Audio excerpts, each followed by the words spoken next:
3つの踏切が密集する情報量が多いエリアになっています。皆様こんにちは。地理学出身、そして街の息遣いをジオラマで表現するアトリエモリジです。今回は四国をメインテーマに安価な材料で、しかも短期間で制作して夜景で見せちゃう、そしてそれがほぼほぼ独学っていう BP 鉄さんが制作された作品をご紹介してまいります。もともとですね、この作品動画化するご予定なかった中で、制作中の画像とか完成の画像をご声でご提供いただきました。めっちゃ貴重な動画となりましたので、最後までお楽しみいただけましたら嬉しいです。川崎府の日常をジオラマで再現しました。詳しくは概要欄をご参照ください。今回 BP 鉄さん以下 BP さんと呼ばせていただきます。再現されたのは四国の松山市にある伊予鉄道高浜線の西絹山駅です。この西絹山駅なんですけど、伊予鉄のすぐ脇を JR 線が並走しているのが大きな特徴で、この場所を見事に模型化されていて、この画像だけでも JR 線と伊予鉄が並走する姿をコンパクトなサイズにうまくアレンジして再現されてるっていうのがお分かりいただけると思うんです。そしてこんな夜景も楽しめちゃって、ここからは YouTube 初公開となる制作シーン、そしてジオラマの細部をじっくりとお楽しみいただきます。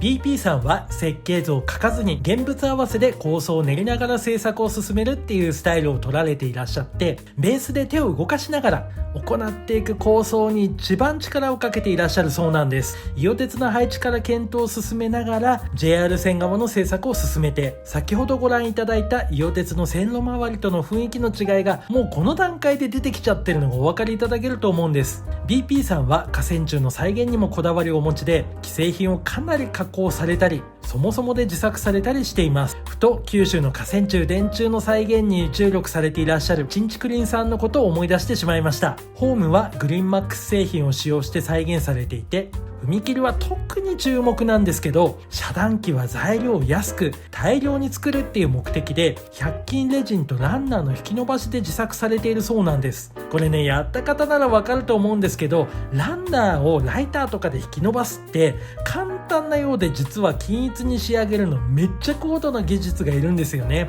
あと転倒に備えて警報器には穴が開いていて、グリーンマックス製品を加工して使うのかななんて思ってたら、いや柱やアームを自作するっていう、僕もね実はそうなんですよ。ちょっとね同じだなと思ってニヤッとしちゃいました。 BP さんは警報器を光ファイバーで点灯化されているそうで、これだと LED が少なく経済的に済むそうなんです。そして左に視線を移せば、こっちの信号機もなんか点灯しそうですよね。制作期間なんですけど、なんと2ヶ月だそうで、めっちゃ早くないですか？もうね、それではこの先には再び完成した作品を今度は細かくご紹介してまいります。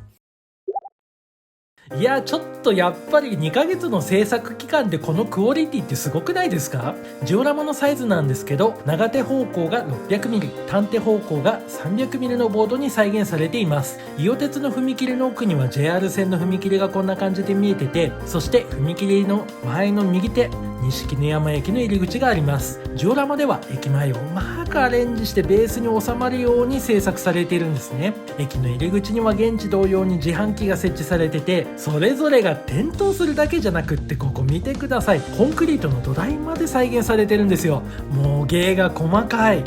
ですね皆様、ここは絶対に外せないので最初にご案内します。いや何があって、このレールの継ぎ目なんですけど、模型でもこうやって継ぎ目が再現されてるんですけど、これも独学ってすごいっすよね。作品はトミックス線路で制作されてて、あえて S140 をたくさん使って走行音が楽しめるように制作されてるそうなんです。これですね、別作品の動画をいただいたんですけど、こんな感じで走行音が楽しめるんで聞いてみてください。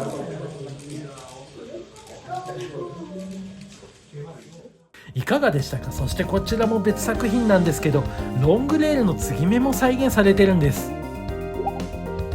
話変わりまして、僕がジオラマに下水道を再現するときにいつもいろいろと丁寧にご教示くださるのが BP さんなんですけど、ご自身の作品でもマンホールやグレーチング、側溝を再現されていらっしゃって、しかも専門職でいらっしゃるんで、マンホール内の作業中の姿をめっちゃ精密に再現されてるんです。ちょっとここ手掛けまであるんですよ。こちらの作業員さんは図面を持ってて、こっちの作業員さんはマンホールを開けるための工具を持ってるんです。これって専門職じゃないと分かんないことですよね。これをね再現しちゃうってとこもすごいんですよ。そしてこちらはちゃんと警備員さんがいて、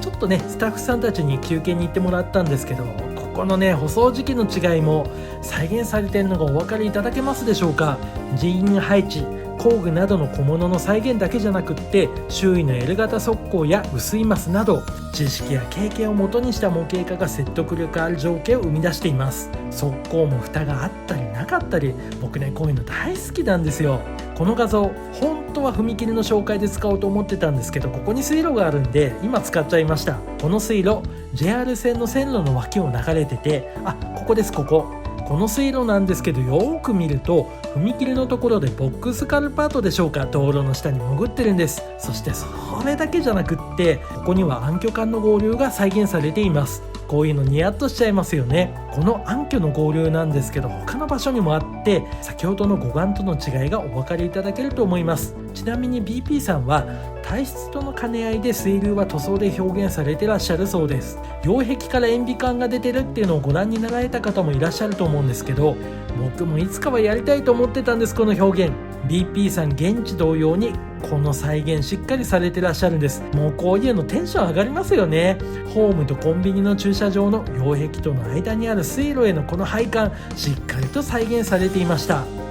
そしてこの水路をたどっていくと農地が再現されていて、そこには焼却炉も再現されていました。この焼却炉なんですけど自作で再現されたそうで、しかもねこのドラム缶なんですけど、上から下の空気穴まで穴が貫通してるそうなんですよ。覗けば光が通るそうです。その周りに外水路も再現されてて、ホースの再現もいいですよねって思ってたら、それだけじゃなくって、よく見ると地面が水で濡れた状態が再現されてるんですよ。これはすごいです。そして畑の小屋の裏には自作のほうき、スコップ、クワがありました。クワね、去年から僕家庭菜園始めたんで、これはニヤッとしちゃいます。これね僕も挑戦してみます。凄腕モデラーの愛樹さんとの合作を動画化しました。詳しくは概要欄をご参照ください。このモジュールの見どころの一つがこちらの踏切です。伊予鉄と JR 線の2路線とを立て続けに交差していきます。そしてこの踏切には警報器に光ファイバーが埋め込まれていて、これね画像だからわかんないんですけど点滅するそうなんですよ。やっぱ点滅するギミックがあると楽しいですよね。 BP さんのお話だと光ファイバーを使ってるから LED の量が少なくて済むっていうことで、あとですね、この錦の山駅前に設置されている踏切警報器と JR 線の踏切警報器の違いも再現されています。この画像実はですね工作中の画像で、ここから光ファイバーが伸びてくるそうなんです。右手の踏み板はこの作品の第3の踏切、錦の山駅の構内踏切です。この3つの踏切が密集する情報量が多いエリアになっています。そしてここにはひらみんの看板があるんですけど、松山の皆様には馴染み深い看板だそうで、関東でいうとこの野崎のコンビーフの看板みたいです。この踏切付近の夜景がまたとっても綺麗で、こうした光のギミックってめっちゃ綺麗ですよね。 JR 線側は照明の色が変わっていて、錦の山駅とはまた違う雰囲気が演出されていました。青く光る信号機もいいアクセントです。駅前には住宅が再現されています。ここには雨どいが再現されてて、電線の引き込み線と電気メーター、そしてここはガスメーターから屋内への引き込み配管とボイラーが設置されています。ちょっと見づらいんですけど、僕もいつかは再現したいって思ってた床下の換気口がここに再現されています。あとさすがは専門職、的確な位置に薄いマスが再現されています。玄関側には地デジアンテナが再現されていて、なんと玄関周りにはポストやインターホンだけじゃなくって表札も再現されてるんですよ。表札かーって、これは思いつかなかったです。確かに昔からあるお家って表札ありますよね。今度僕も再現してみます。壁から出るエアコンの排水ホースあるじゃないですか、あれもこんな感じでしっかり再現されていました。あと自作のじょうろも置かれてて、僕もどうやって作るか作り方思いつかなくってずっと保留してたんですけど、さっき教えていただいたんで今度挑戦してみたいと思います。外付けコンセントも再現されてるんですけど、これ全然思いつきませんでした。僕もぜひぜひやってみたいと思います。もちろんこのお宅も夜景を楽しむことができます。ジオラマのコーナーからはこのような夜景が楽しめるんですけど、住宅の2階にはなんだか人影が見えるような気がします。こまで BP 鉄さんが制作された西絹山駅ジオラマをお楽しみいただきました。自作の小物類、焼却炉、踏切の点滅ギミックなどなど、めっちゃ楽しいギミックや小物を100均素材っていう安価の素材で制作されたり、ブルーシートなどの小物も充実していて、とっても勉強になりました。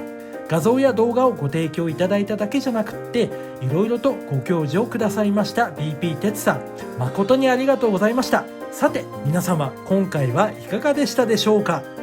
BP 鉄さんから架線や電線を追加工作することにしたっていうご連絡をいただきましたんで、後日改めて皆様にその模様を動画でお伝えさせていただけることになりました。完成がとっても楽しみです。次回はジオラマに再現した暗記を紹介してまいります。今回も最後までご覧くださいまして誠にありがとうございました。また次回皆様とお会いできることを楽しみにしております。ありがとうございました。さようなら。ジオラマ制作担当のアトリエモレジが皆様のオーダーメイドの作品を心を込めて丁寧に制作します。お問い合わせは概要欄のリンク先にあるオーダーメイドお問い合わせフォームからご質問ください。